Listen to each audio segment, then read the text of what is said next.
just like Mushroom Kingdom Meltdown 1, this one will have bonus levels. However, apparently this time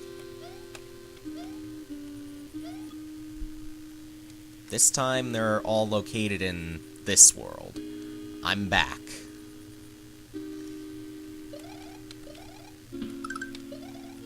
And we're back to the apocalyptic world. Once again, the walking skull enemies represent megamoles, and that fast one was a similar enemy from MKM1 that goes really fast. And how did that shell not bounce back? The water's acidic again. Really fast and acidic.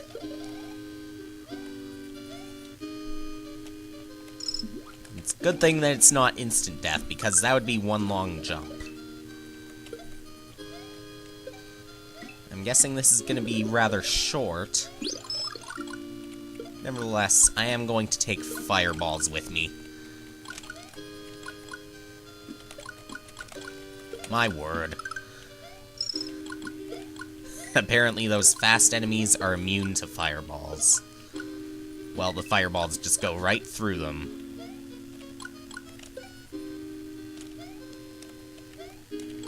Hacks. They're really fast Rexes. That's what it seems. Yep. Or, no, not Rexes.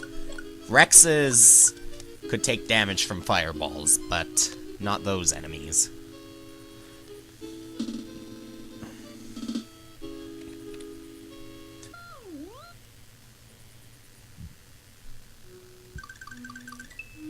So the first apocalypse was easy, the second one is a red level. And this time, you do want to bring fireballs, because that will make this level a little bit easier. Unfortunately, those bomb brothers... No, those firebomb brothers... They're immune to fireballs. Kind of makes sense, though, because they're fire.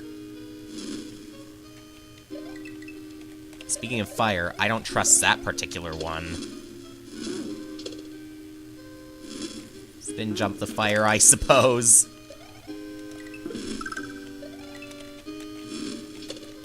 Knock it out with...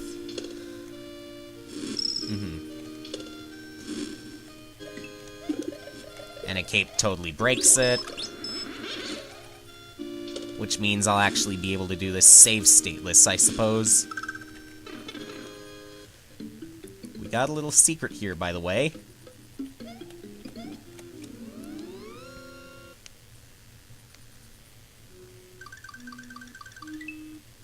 So it leads down to a level called Are You Blind? Unfortunately, we can't go to it yet because the red switch blocks are not pressed. It's also a monochrome level. We may be a little bit backwards here because, although the Fire Brothers themselves cannot be killed by fireballs, the fire bombs can. I'm not gonna risk getting that Yoshi coin, though.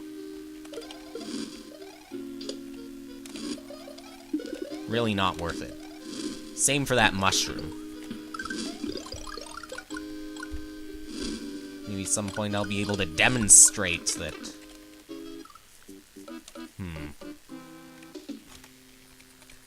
Halfway point right here. See if we can find a way to use this Goomba, I think? Or maybe not. Why would that Hammer Brother go down there? It would just get stuck.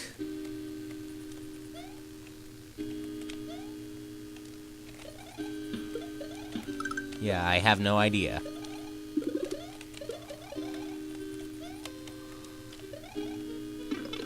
One thing LPs are probably prone to are rhetorical questions.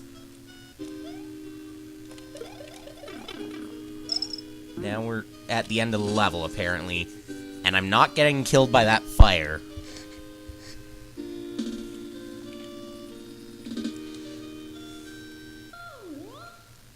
Not a very easy position to Let's Play right now for me. The way I'm sitting. Oh, now what? Down we go. Oh good, you're here. You have to help us. We want to go back in time, but we can't. My friend will explain more to you up ahead.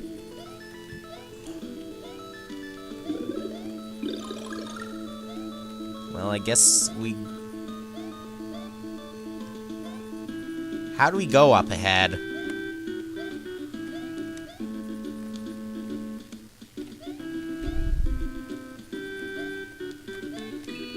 Okay, that's the invisible coin block.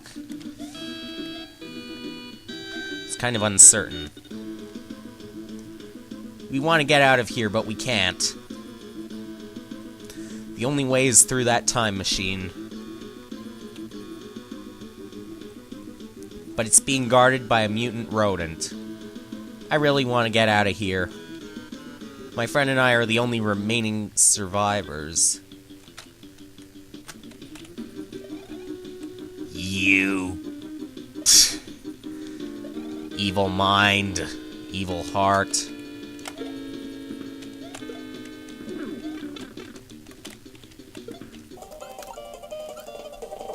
Boss probably won't be that hard. Might only feel that way sometimes.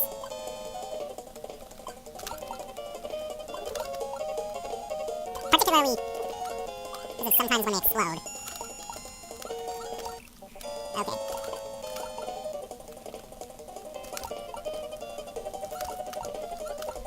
Why must they sometimes do that?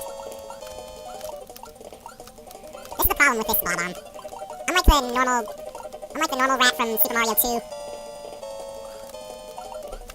these bombs can actually repel or something. Effectively become useless after he throws them.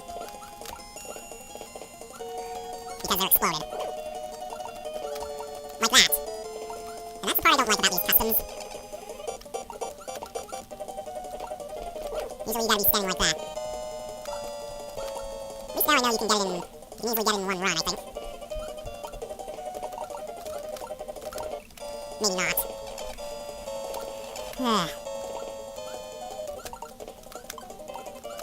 If there was only one way to kill the bullets. Yeah.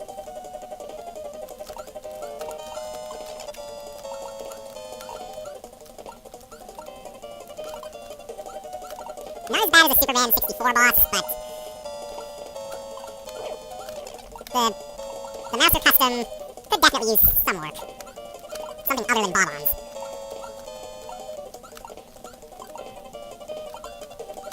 At least in SMB2, well, they can't actually be repelled against each other. There's only one way to do that with the bob-ons as well. Which there probably is, but might be hard to accomplish.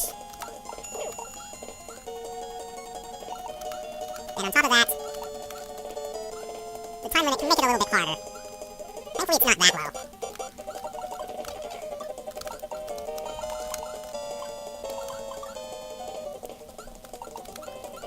I can certainly feel like it.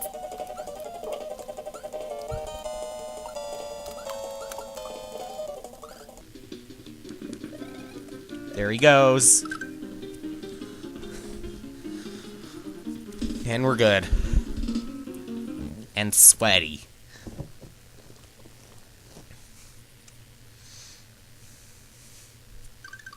And barbaric. A Popelliptic Fort. Something tells me there are going to be upside-down fireballs in this. But I don't know. I don't know if he knows how to do that. He probably does now.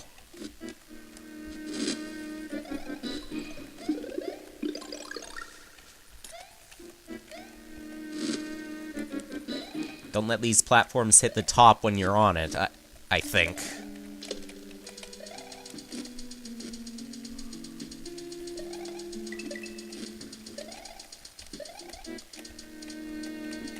Skeptical as to whether the lava is deadly to the very touch, or if you need to go all the way inside it in order for it to be deadly. If it's deadly.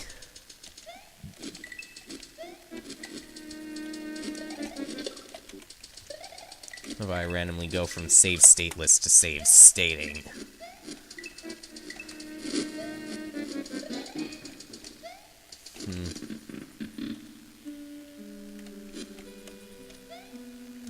Any upside down ones here? No, but the lava doesn't appear to be buoyant either. Yeah. I could just run like this. Sort of.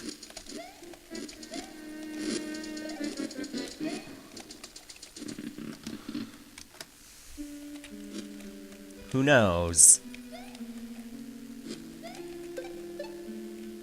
Yep.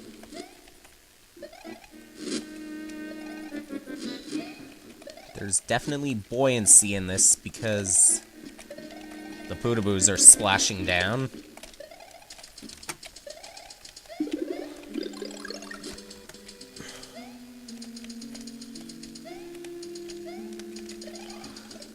But, enemies don't seem to splash up, though. Only down.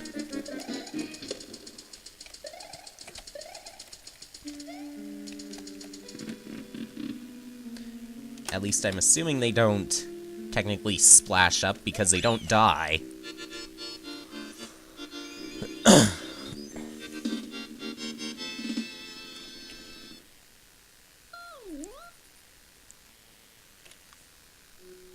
What will you have next? Popelliptic Fort.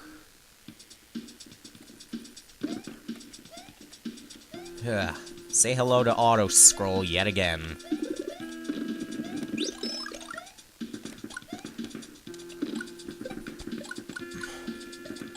My own worst enemy.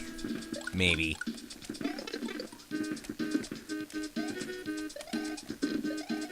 Actually, my own worst enemy is Bullet Bill with Chomper on it.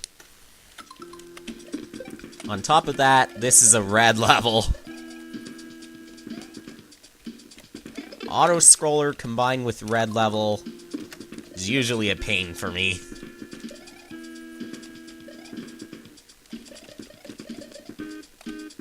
Hardly tend to have the patience when you're doing an auto-scroll.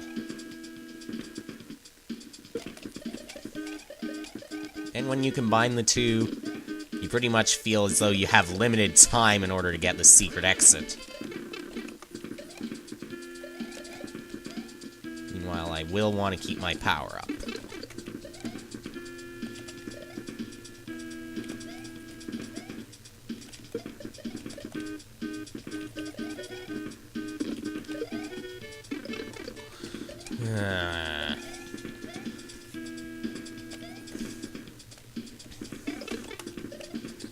Why do they fire when I'm not even near them? Or when I'm near them? Well, they fire in only one direction, so they're obviously not the normal sprites. Case in point.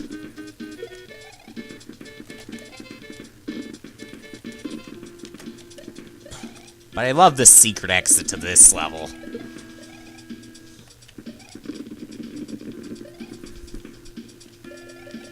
You'll see, you'll see. And why bother getting a fire flower? Because none of these can be affected by it. That was a close call.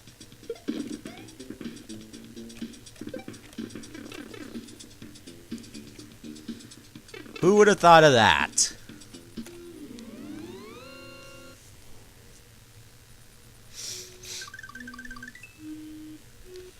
Leads us down to another lotto.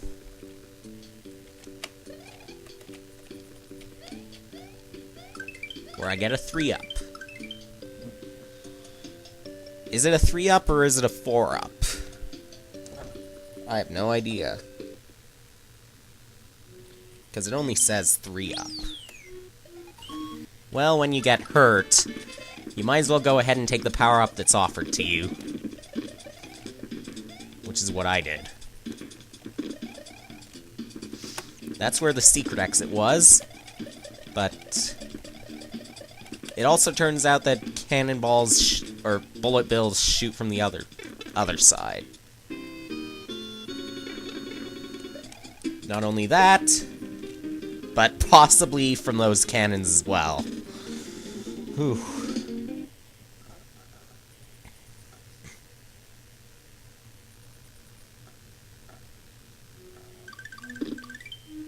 One more level to go, but it's so long that it deserves its own video.